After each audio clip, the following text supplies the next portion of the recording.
I'm going to talk about 7 ways that I like to eat the pinto bean. There are a lot more than 7, but for now I'm only going to talk about 7, one for each day of the week. I can take a bag of pinto beans and divide it up 7 ways and make it last all week and eat it different each day.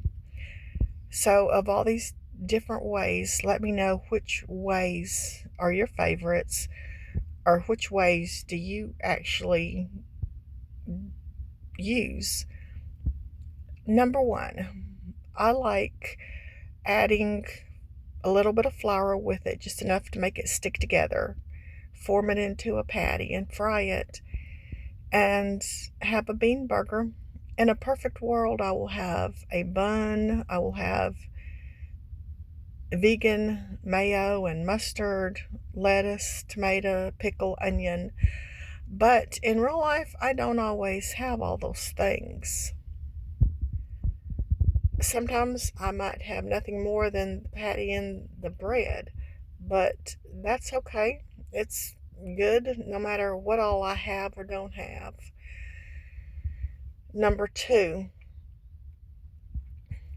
I like to mix the pinto beans with red kidney beans and white rice and add a can of sloppy joe mix and just put it all together and put it on a bun and have a vegan sloppy joe. Number 3, I like to put beans inside of a taco shell or a tortilla, and I can have a vegan taco or a burrito. In the perfect world, I will have lettuce and salsa and sliced tomatoes and sliced onions. But in real life, I might not have any of those. I might just have the taco shell and the beans, but that's good too. Number 4, I like to eat pinto beans as is. Just a big old bowl of pinto beans, and my bread of choice would be either cornbread or hush puppy.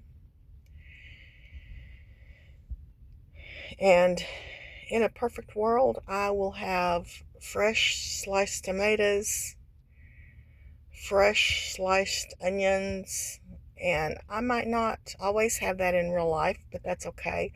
Another good side with pinto beans is either spinach or some type of greens. Also, white rice is a good side for it, and also fried potatoes are a good side for it. So, like I said, in real life, I might not have any of those sides, but those are my favorite sides. And also, for some reason, cornbread and iced tea goes really good together. So, in the perfect world, I would also have iced tea, but I don't always have it. Plus, I'm trying to drink more water. Number 5, I go to restaurants sometimes and have a vegetable plate. They have a lot of vegetables to choose from, and they'll say to pick 3 or 4 vegetables. And so I have grown to love vegetable plates. So I try to have vegetable plates in my real life at home.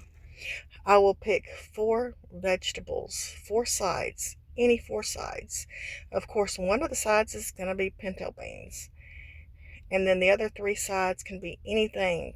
They don't have to match up. Now, sometimes I like my food to match up, but when I have a vegetable plate, I don't like my foods to match up because they match up by not matching up. Because when I have a vegetable plate at a restaurant, they don't match up. I just pick 4 random vegetables, and each time I go, I get 4 different vegetables.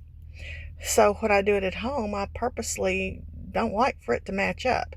So the 4 sides could be, of course, pinto beans, and then I could have mashed potatoes or fried potatoes or coleslaw or a garden salad or broccoli, or anything. So just 4 sides, 3 or 4 sides, pinto beans being one of them. And my bread of choice for the vegetable plates is cornbread or a hush puppy.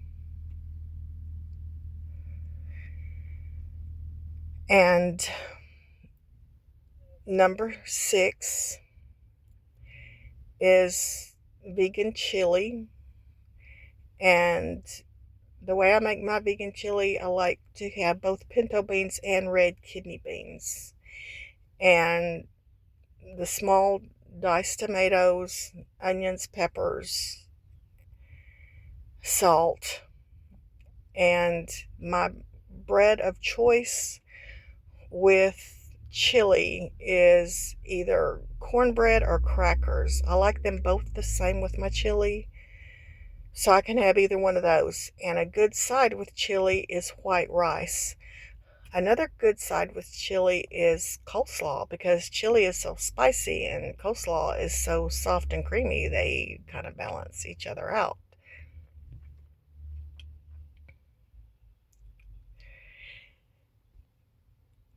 And number 7 is bean soup or bean stew. Just whatever you've got left over in your refrigerator that you want to use up so that it doesn't go bad. Just throw it all in there. Nothing has to match up. And if you don't have any leftovers that you're trying to get rid of, then I guess you can just open up a can of different vegetables to put with it. And my bread of choice with the bean soup is crackers. And when I say anything, I mean anything. You might have some leftover elbow pasta. You might have some leftover corn or some leftover fresh squash that needs to be eaten. Anything. You can make a bean soup or a bean stew. And if you have tomato juice, that goes well with it to put in it so that you can have that liquidy, red liquidy in it. Or if you have vegetable broth to make it liquidy, or you can just use water, or you can not make it liquidy at all. You can just make it stew. So those are 7 of my favorite ways I like to eat pinto beans. But like I said, there are more, but that's enough for now.